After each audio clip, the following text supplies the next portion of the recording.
ভগবান বিষ্ণু, যাকে বলা হয় জগতের পালনকর্তা, যার নিঃসিংহ রূপে কেঁপে উঠেছিল পুরো ব্রহ্মাণ্ড। স্বয়ং দেবতারা পর্যন্ত থমকে গিয়েছিল সেই ক্রোধের সামনে। কিন্তু জানেন কি, সেই সর্বশক্তিমান বিষ্ণুরই একদিন হৃৎস্পন্দন থমকে গিয়েছিল এক অদেখা ভয়ে। প্রশ্ন একটাই, মহাদেবের কোন অকল্পনীয় রূপ দেখে জগৎপালক বিষ্ণু স্তব্ধ হয়ে গিয়েছিলেন? এই গল্প লুকিয়ে আছে শিব পুরাণের গভীর স্তরে। এটি শুধু একটা যুদ্ধের কাহিনী নয়, এটি ব্রহ্মাণ্ডের নিয়ম ও ভারসাম্যের গুরু দর্শন। তাই সবাইকে অনুরোধ, ভিডিওটা শেষ পর্যন্ত দেখবেন এবং ভিডিওটা ভালো লাগলে একটা লাইক করে দেবেন এবং মিথিক বাংলা চ্যানেলকে সাবস্ক্রাইব করে দেবেন। চলুন শুরু করি আজকের গল্প, যে রূপ দেখে বিষ্ণুও ভয় পেয়েছিলেন। সরব অবতার রহস্য। গল্প শুরু হয় হিরণ্যকশিপুর মাধ্যমে। অহংকারে ব্লাইন্ডেড ব্রহ্মার কাছ থেকে পাওয়া এক অদ্ভুত বরে সে হয়ে উঠেছিল প্রায় অমর। সে দাবি করেছিল, না দিনে, না রাতে, না ঘরের ভেতরে, না ঘরের বাইরে, না মানুষের হাতে, না পশুর হাতে, কোনো অস্ত্রেই যেন তার মৃত্যু না হয়। এক কথায় সে হয়ে উঠেছিল ব্রহ্মাণ্ডের নিয়ম কানুনের বাইরে এক অনিয়ন্ত্রিত শক্তি। তখনই সৃষ্টিকে বাঁচাতে পালনকর্তা বিষ্ণুকে নিজেকেই নিয়ম ভঙ্গ করতে হলো।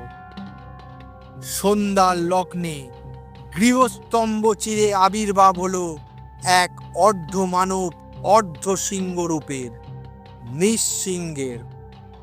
হিরণ্যকশিপুর বধ হলো, কিন্তু সমস্যার সমাধান হলো না, বরং নতুন এক সংকটের সূচনা হলো। হিরণ্যকশিপুর রক্তে সিক্ত হয়েও নিঃসিংহের ক্রোধ থামল না। অসুর বধের উদ্দেশ্য শেষ, কিন্তু রূপের প্রভাবে বিষ্ণুর লীলা একটি স্বতন্ত্র সত্তায় পরিণত হলো। এই নিঃসিংহ ক্রোধে উন্মত্ত, ধ্বংসের পথে চলেছে। তার নিঃশ্বাসে আগুন, চোখে রক্ত লাল প্রতিশোধ। দেবতারা বুঝে গেলেন, এই রূপ যদি শান্ত না হয়, তবে এই উন্মত্ত শক্তি সমগ্র সৃষ্টিকে গ্রাস করবে। কিন্তু কে থামাবে তাকে? মাতা লক্ষ্মী স্নেহ দিয়েও কাছে গিয়ে ফিরে আসতে বাধ্য হলেন। ব্রহ্মা, ইন্দ্র, অন্যান্য সকল দেবগণ কেউ সেই প্রজ্বলিত ক্রোধের সামনে দাঁড়াতে পারলেন না। শক্তি দিয়ে যাকে দমন করা যায় না, বুদ্ধি দিয়ে যাকে নিয়ন্ত্রণ করা যায় না, তখন দেবতাদের চোখ পড়ল একমাত্র আশ্রয়ের দিকে, যিনি স্বয়ং ধ্বংস ও সংহারের অধিপতি, যিনি সকল ক্রোধেরও উৎস আবার সমাপ্তিও, মহাদেব শিবের দিকে। দেবতাদের আকুতি শুনে শিব চুপ করে রইলেন। তার কোনো উত্তেজনা দেখা গেল না, কারণ তিনি জানতেন এখানে শক্তির প্রতিযোগিতা নয়, নিঃসিংহ তো শক্তিরই এক রূপ। এখানে দরকার শক্তিকে অতিক্রম করা, দরকার এমন এক সত্তার যে সেই ক্রোধের কারণ ও ফলাফল উভয়কেই ধারণ করতে পারে। শিব তখন সিদ্ধান্ত নিলেন। তিনি বললেন, আমি এমন এক রূপ ধারণ করব যা না শুধু নিঃসিংহের চেয়ে শক্তিশালী হবে, বরং তার চেয়ে বেশি প্রকৃতিজাত এবং বেশি মৌলিক হবে, যে রূপের সামনে এই ক্রোধ নিজেই তার অস্তিত্ব হারাবে। এবং এরপর মহাদেব তার তৃতীয় নেত্র বন্ধ করলেন। সমগ্র কৈলাস পর্বত স্তব্ধ হয়ে গেল। এই স্তব্ধতা ছিল এক ভয়ানক প্রস্তুতি। শিবপুরাণ বর্ণনা করে সেই স্তব্ধতা ভেঙে শিব ধারণ করলেন সরব অবতার। এটি ছিল এক কল্পনাতীত ভয়ঙ্কর সুন্দর রূপ। কেমন ছিল সরব? এটি ছিল এক শক্তিশালী সিংহের শরীর, কিন্তু শুধু সিংহ নয়, এর পিঠে ছিল বিশালাকায় পাখির ডানা, যা সূর্যকে আড়াল করতে পারে। এর 8টি প্রবল পা ছিল, কোনো কোনো মতে 4টি। এর মুখ ছিল একটু পাখির মতো, যেটা বাজ পাখির বা ঈগলের। সমস্ত শরীর জুড়ে ছিল প্রজ্বলিত আগুন ও বজ্রের শক্তি। এর গর্জনে ব্রহ্মাণ্ড কেঁপে উঠত। সরব ছিল সম্পূর্ণ পশু না, বা সম্পূর্ণ দেবতা না, বা সম্পূর্ণ মানুষ না। এটি ছিল প্রকৃতির সমস্ত প্রাণ শক্তি, সমস্ত হিংস্রতা ও সমস্ত নিয়ন্ত্রণের এক সম্মিলিত ও অতিক্রমী রূপ। এটি ছিল লয় বা সংহারের সেই শক্তি যা পালনের ক্রোধকেও আত্মস্থ করতে সক্ষম। যখন নৃসিংহ আকাশ পাতাল ধ্বংস করছেন, তখনই তার সামনে আবির্ভূত হলেন সরব। কোনো যুদ্ধ চ্যালেঞ্জ নিয়ে নয়, শুধু এক অটল নিশ্চল উপস্থিতি।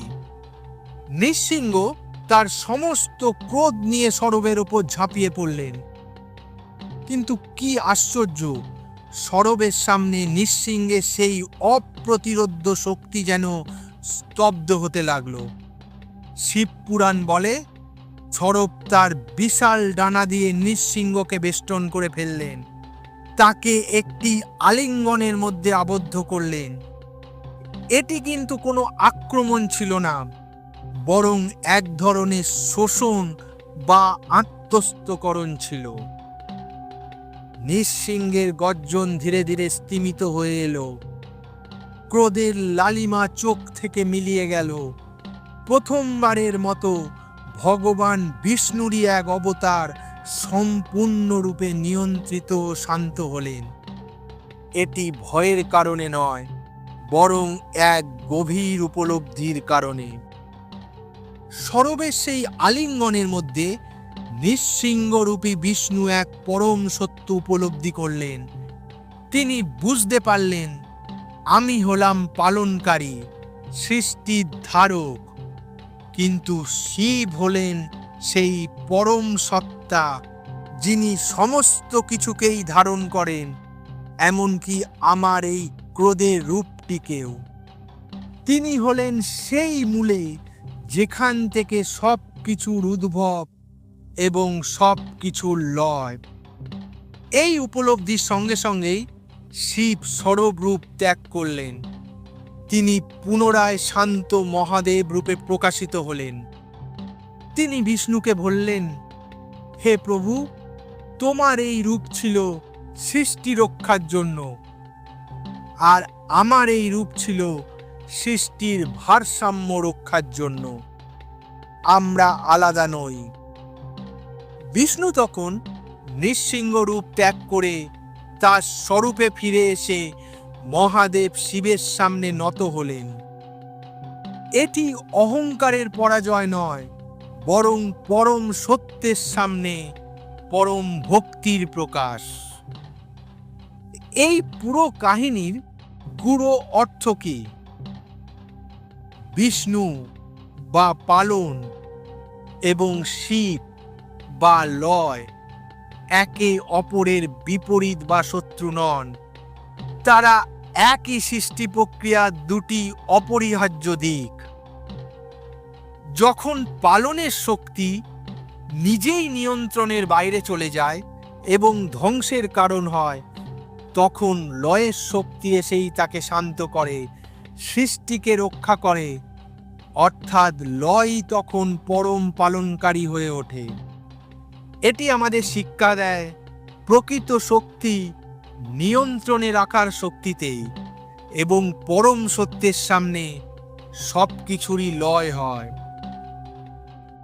শিবের অনেক রূপ আছে, ভোলানাথ, অর্ধনারীশ্বর, নটরাজ, কিন্তু সরব অবতার সেই বিশেষ রূপ যা শুধুমাত্র ভক্তির জন্য নয়, বরং সমগ্র ব্রহ্মাণ্ডের ভারসাম্য রক্ষার জন্য।